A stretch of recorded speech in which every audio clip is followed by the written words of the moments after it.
So a couple weeks ago, I gave a presentation at the local library about the creative writing process. Now, they heard I was a local author from the area, and they were willing to let me come in and talk about pretty much anything I wanted to. So instead of trying to sell my book for half an hour, I instead wanted my talk to have some real utility. So I did it on the creative writing process. And that was received fairly well, so I decided to recreate that here. Now, I am Franklin Roberts, author of The Wizard Slayer, a dark fantasy novel.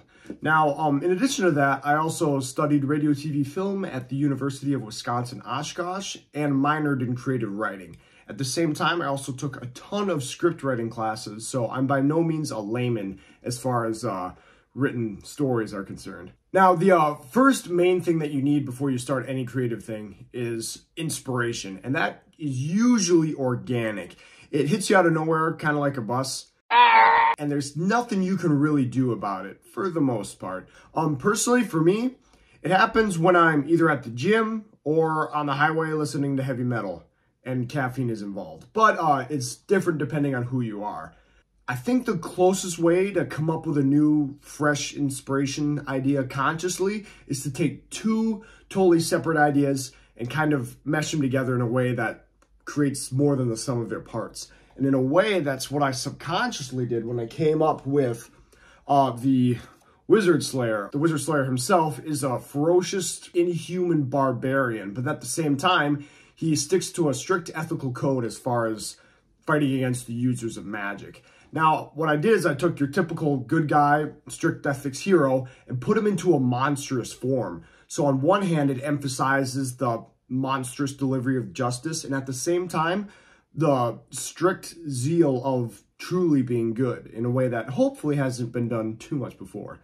The inspiration is actually the easy part, as difficult as it may seem to come up with. The problem with an inspiration, though, is that it doesn't have any value. Unless it's embodied in a work, there's nothing to it. Ideas seem perfect because they aren't given forms where their flaws can show. Because you gloss over all the problems that could arise when you have just an ethereal idea, if that makes any sense. Now, the next step, and the part people like to skip the most, is planning. Now, the first step of planning is to really figure out what the themes of your work actually are. Now, don't worry, I'm not going to get too pretentious with you. In fact, on the contrary, try to be as least pretentious as possible. People tend to overthink themes when usually something as simple as good versus evil isn't enough. And let me tell you why.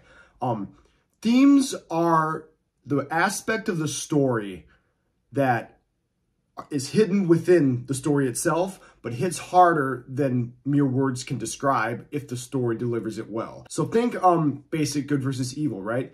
That's kind of the gist of every major superhero movie for the most part. There are exceptions, but let's just, for the sake of me trying to make a point, for the most part, good versus evil.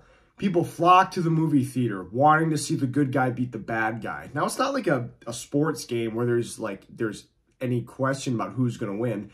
In your typical superhero movie, good guy beat bad guy. But there's something about it that just hits harder when you see your hero well-actualized triumph.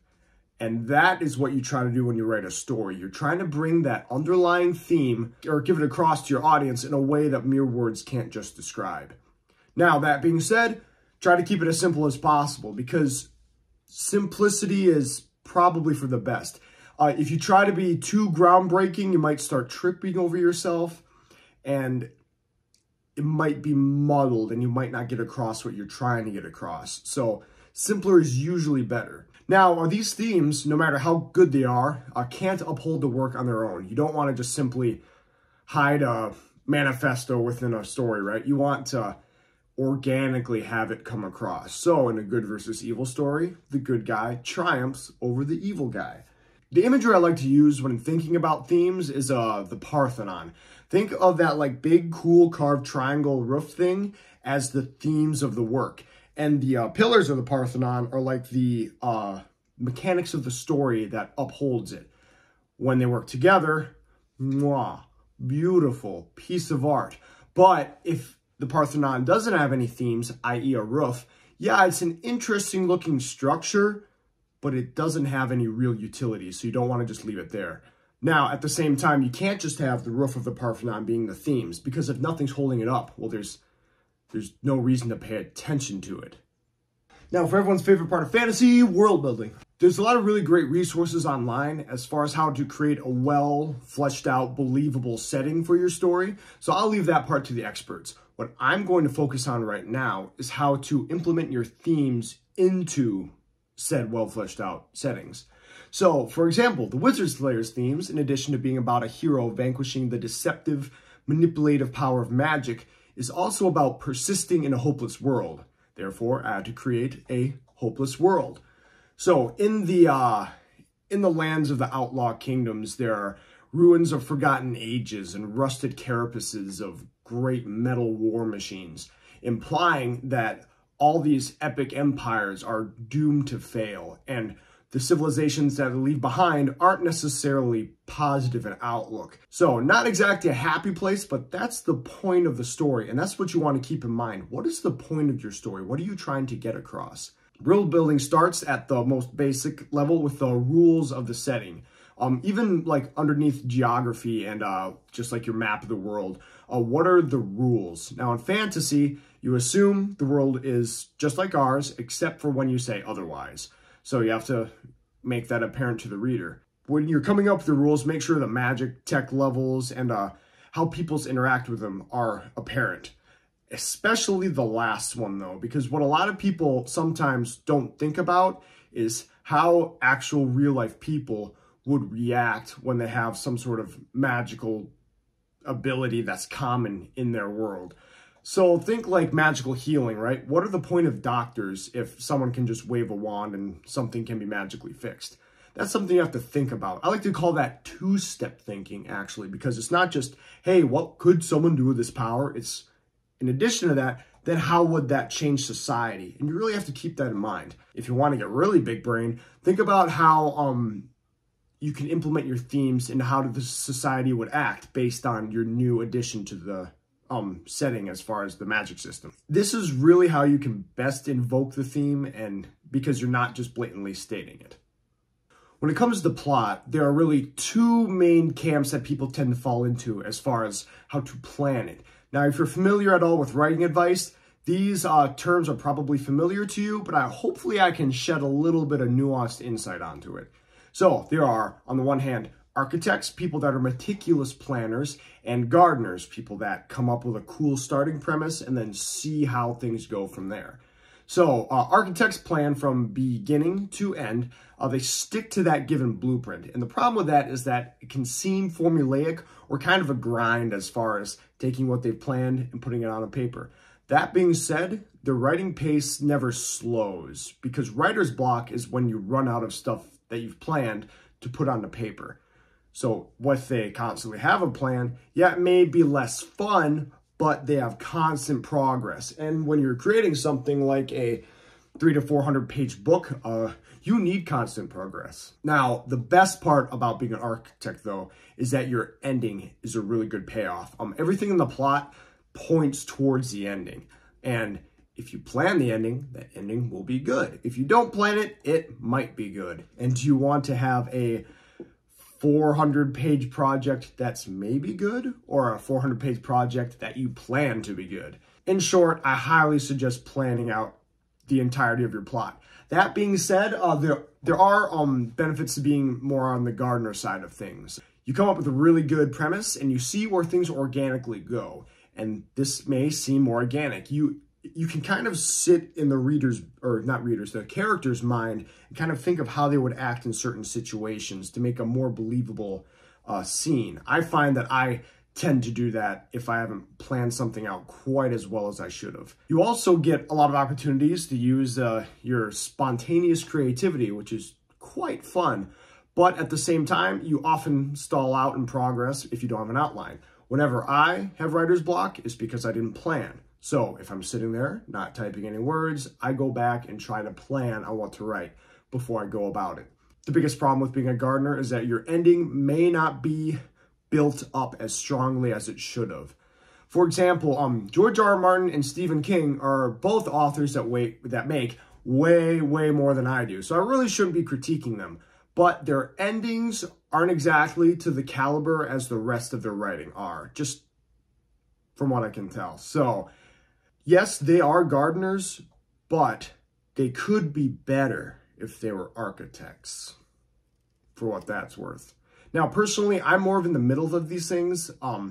I plan a very strong base. I know exactly what the ending's going to be. I leave a couple empty spots on the periphery so I can kind of just sprinkle in some spontaneous, fun side quest banter parts. But I really try to have the main central vision in mind whenever I'm doing this sort of thing. And now the fun part, execution. I've said this before and I'll say it again, writing is a grind. Now, in order to get a large project like this finished, you have to have pretty much your life built around it. And don't let that intimidate you. That really boils down to having healthy writer's habits. So in order to have overall productivity, you need both mental bodily health and a cultivated writer's skill. But let's start with the just the health side for now.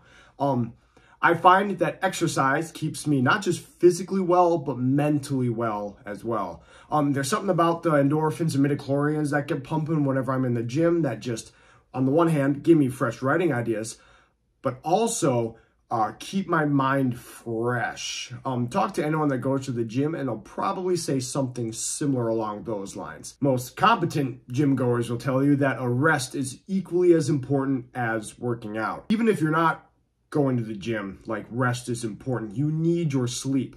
Don't think that taking an hour away from your sleep gives you an hour of actual productive working, because the odds are that work time is not as productive as most of your other set aside, work times, and you're not going to get directly to the sleep afterwards. That 1 hour of work time isn't 1 hour away from sleep. It's usually 1.5 to 2 hours. So instead, just let your sleepy time be sleepy time, and then work during the day to really keep yourself focused. Now, when it comes to exercise, you don't have to be a weightlifter or powerlifter or anything. Walking is good enough for a lot of people, I've heard. So that's really a person-to-person type thing as far as what works for you. Don't go out my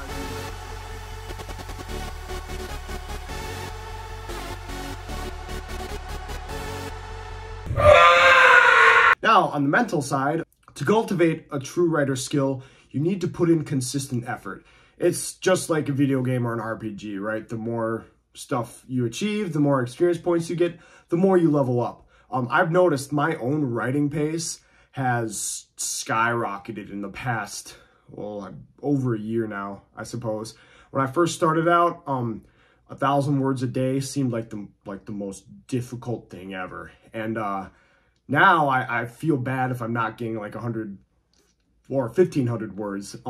I know my standard writing rate is about 500 words an hour, 600 to 700 on a good day. That you will not start there. I did not start there. I started with maybe like 250 words a day.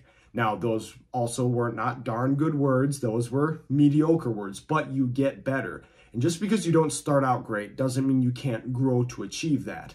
In addition to being really good at putting out a lot of words, you also need to know what direction to throw those words. And part of that is absorbing content. If you're a writer, you should read books, particularly in the genre you're working in, just so you understand all the nuances and what's expected of you when you put the work out. But in addition to that, I said content for a reason, because as a storyteller, you're trying to make a story, so any story will work. Comic books, video games, movies, TV shows. You can draw inspiration from all of that, and that will help you. I personally have found manga, like Japanese comics, like Berserk and JoJo's Bizarre Adventure, to be super inspiring, like on a technical sense, as far as how to construct a story and very specifically how to make a fight have a lot of really good tension.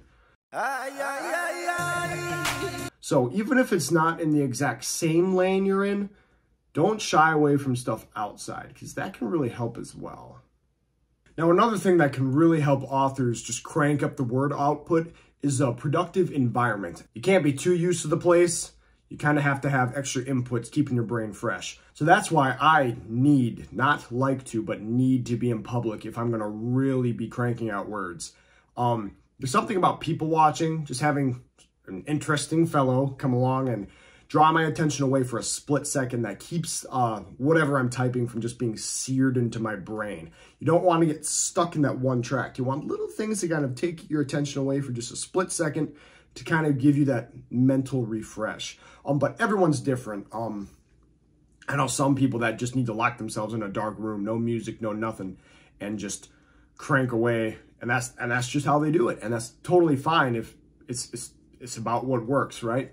Music helps a lot of people, although most people don't like lyrics. Now, I don't mind lyrics, but I'm weird, so take that for what it's worth. Also, caffeine is a miracle worker, right? But caffeine can only get you so focused. There's diminishing returns on that as well. So I'd highly suggest having your productive environment, then taking in caffeine, instead of trying to make caffeine magically fix all your problems, because despite what you may think, it doesn't. So the most important rule in writing is that the rules of writing can be broken. You just need to know why you're breaking them. The code is more what you'd call guidelines than actual rules. Expectations are there for a reason, and if you just absolutely throw them by the wayside, your audience is going to be confused and they won't like what you're doing. Now, you don't want to stick to them too closely either, as if you stay too formulaic, your writing will be formulaic and people won't find it interesting. Writing in pretty much every genre is a saturated market, so you really have to stand out by having at least some level of nuance, but sticking to tradition as much to just kind of actually be in the genre. There are a couple of these rules, though, that I think are a little too overemphasized, especially by writing advice givers. So, in order to kind of pick a bone that's been irritating me for a while, here are some of them that I don't quite like. A lot of people tell you that you need to avoid the passive voice at all costs. Now, what is the passive voice? Well, it's when the object becomes the subject of a sentence. So, for example, the passive voice would be the wizard's skull was shattered. The object, the wizard's skull, becomes a subject, where you would typically, in the active voice, phrase it as the barbarian shattered the wizard's skull. Now, both of these are correct. It's just that the passive voice tends to draw things out a little too much and doesn't convey as much meaning as the active voice. Now, that's a tool, not something you should just immediately discard, right? Let's say I want to have a slow, drawn-out, suspenseful intro. So instead of just saying, the barbarian shattered the wizard's skull, you go, the wizard's skull was shattered, and behind him, holding a gore-trenched mace, was the barbarian. And that is the utility of the passive voice. If you rely on the passive voice too much, your sentence structure gets to be weird and goofy. But for the sake of what I mentioned before and sentence variety, I really like using the passive voice. So don't hate on it too much. Another one of these rules I really dislike is avoiding adverbs at all cost. Not to say that adverbs are good on their own. Words that end in ly, like quickly, slowly, instead of saying quickly walked, you just say ran. Or he said pedantically, you just imply pedantically in the dialogue. Adverbs aren't a hallmark of good writing, but if you try to eliminate them as much as possible, you might be working yourself in editing a little more than you should. And there's enough headaches you're giving yourself when you're writing. You don't need another one, if that makes any sense. When it comes to dialogue, tags other than said are something that people like to use a little too much. When it comes to dialogue, the reader is really focused on the dialogue itself, what the characters are saying. So if you have things like he said, she said, he said, she said, just kind of denote who's saying them, that kind of stuff kind of falls into the background, so you don't have to worry too much about it. Now, if I personally had a mantra of like how I would go about writing, it's every decision I make contributes to the end product. So the hallmark of bad writing or bad stories in general is things that just take away from the central plot. So for example, I'm a connoisseur of B movies. I love watching low budget, terrible movies, not because of their quality, but just for amusement factor, right? And the hallmark of these are scenes where nothing happens. And if you've ever watched an old, low budget straight to VHS movie, you know what I'm talking about. The director says, oh, wow, the Hollywood movies have a scene like this, so we need to do the same thing. Is it in the script?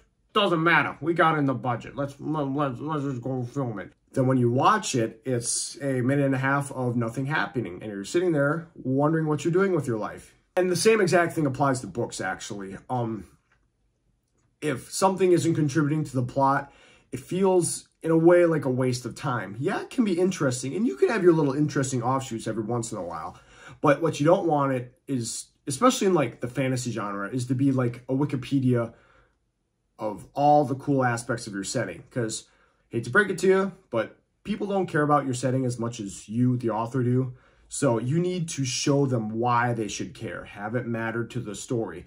And that goes for our characters too. Authors tend to fall in love with their characters a lot. And they'll have them just banter with each other for like page after page. And that can be interesting a little bit and, you know, build who these characters are. Most people probably have a hard enough time keeping their names straight. So you really have to be careful so you're not taking too much away from why these characters matter to the story. Another offshoot you should avoid is subplots that take away from the story. Think of your plot as a line going like this, and subplots go like this. If subplots go like so, they're taking away from the plot. If they lead away from the central plot and problem of the story and don't necessarily tie back in, they're taking away. You want your subplots to go like this, because then they emphasize and make that ending even stronger than it was before. I hope you found what I had to say here informative, or at the very least, entertaining. Now, if you like what I said, be sure to check out my dark fantasy novel, The Wizard Slayer. Links to the paperback and Kindle copy are in the description below. If you also want a little freebie short story featuring this character, I have an audio version of that I recorded a while ago somewhere on this channel. Now, if you don't like what I said or think I got something wrong, let me know in the comments below. That's all I got for y'all. Take care. Away with you, vile beggar!